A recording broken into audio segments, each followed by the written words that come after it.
በሞንታና ግዛት የሚኖሩ አንዲት እናት በምሽት በስልካቸው ላይ በመጣ መልእክት ከእንቅልፋቸው ነቁ። ስልኩ በልጃቸው ክፍል ውስጥ ካለው የህፃናት መከታተያ ካሜራ ጋር የተገናኘ ነበር። በክፍል ውስጥ እንቅስቃሴ ሲኖር ካሜራው ወደ ስልኩ መልእክት ይልካል። በዚያ ምሽት መልእክቱ ሲደርሳቸው ልጃቸው ከእንቅልፋቸው ተነስታ የቆመች መስሏቸው ነበር። ነገር ግን ያዩት ነገር ፍጹም የተለየ ነበር። በስክሪኑ ላይ የማያውቁት ሰው በልጃቸው ክፍል ውስጥ ቆመው አዩ። ይህንን እንዳዩ እናትየው ስልካቸውን ጥለው በቀጥታ ወደ ልጃቸው ክፍል ውስጥ ሮጠው ገቡ። ግን ምንም አልነበረም። ጊዜ ሳያጥፉ ልጃቸውን አነስተው ወጡ። ከዛም ለፖሊስ ደወሉ። ፖሊሶቹ ቤቱን ቢፈትሹ ምንም አላገኙም። እናትየው በእጃቸው የቀረው ብቸኛ ማስረጃ ያ ሰው በክፍሉ ውስጥ ቆሞ የሚያሳየው አንድ ምስል ብቻ ነበር። በዛ ምስል ላይ የሰውየውን ፊት ለማወቅ ምስሉን ለማስተካከል ቢሞከርም በጣም ጨለማ ነበር። እስከዛሬ ድረስ ያ ሰው ማን እንደነበረና እንዴት ወደ ቤት እንደገባ ማንም የሚያውቅ የለም።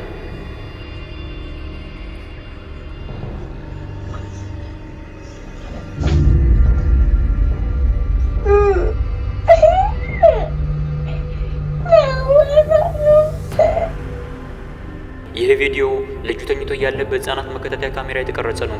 እናቲቱ ቪዲዮውን ካየች በኋላ በጣም ደንግጣ ነበር። ምክንያቱም ልጁ ካልጋው ላይ ሲሳብ በግልጽ ይታያል። የሚያስደነግጠው ነገር ግን ልጁ እግሩን ይዞ የሳበው ምን እንደሆነ አለመታወቁ ነው።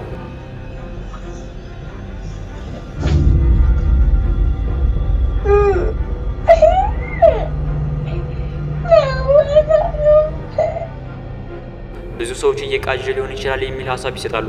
እናንተስ ምን ታስባላችሁ? ሀሳባችሁን ከታች ባለው አስተያየት መስጫ ላይ አካፍሉን። መጋቢት 5 ቀን 2024 ምሽት ይቺ ትንሽ ልጅ የምኝታ ሰዓቷ ቢሆንም እንቅልፍ አልወሰዳት ስላለ እስከ ምሽት ድረስ ለብቻዋ በመጫወቻዋ ትጫወት ነበር። ነገር ግን ጨዋታውን የሚያቋርጥ አንድ ያልተጠበቀ ነገር ተከሰተ። እንደ እናቲቱ ገለጻ መላው ቤተሰብ በልጇ ክፍል ውስጥ ያለው የክትትል ካሜራ ከምሽቱ 5 ሰዓት አካባቢ በቀረጸው ነገር ደንግጠዋል።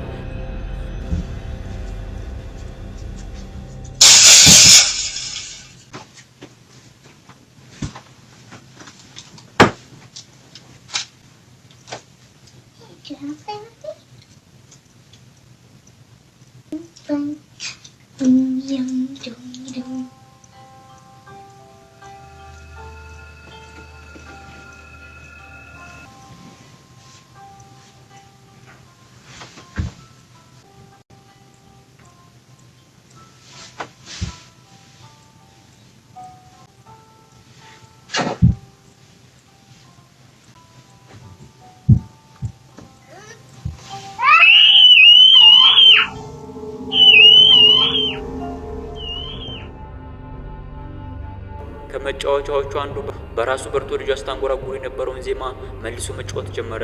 ልጅቷም ካልጋዋ ወርዳ መጫወቻውን ለማውጣት እጇን ወደ አልጋው ስር አስገባች። ከዚያም የሆነ ነገር ልጇን በቀስታ ወደ አልጋው ስር የሳባት ይመስላል። ቤተሰቦቿ መጫወቻውን በመጠቀም የሆነ ነገር ወደ አልጋው ስር እንዳስገባት ይገልጻሉ።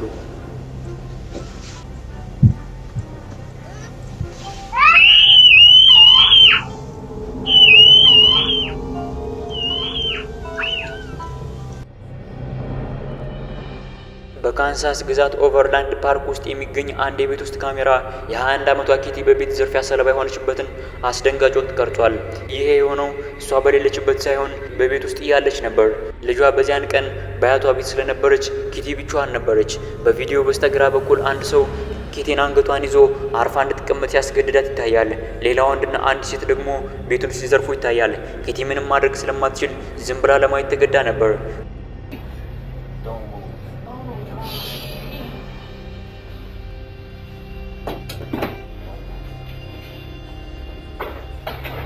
ክስተቱን ይበልጥ አሳዛኝ የሚያደርገው ዘራፊዎቹ እንዴት ወደ ውስጥ እንደገቡ ነው።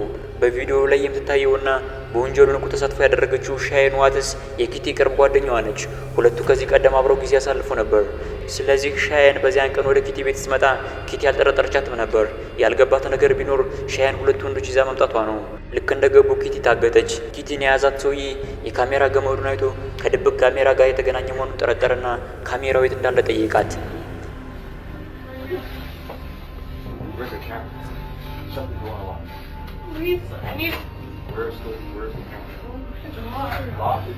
ዘራፊዎቹ ወዲያውኑ ካሜራውን አግኝተው ፊቱን አዞሩት። ነገር ግን ከኢንተርኔት ጋር ያለውን ግንኙነት ማቋረጥ አልቻሉም ነበር። ዘራፊዎቹ ይህን ሲረዱ ቪዲዮውን ለማጥፋት ምንም መንገድ እንደሌለ አውቀው እርስ በርሳቸው መጨቃጨቅ ጀመሩ።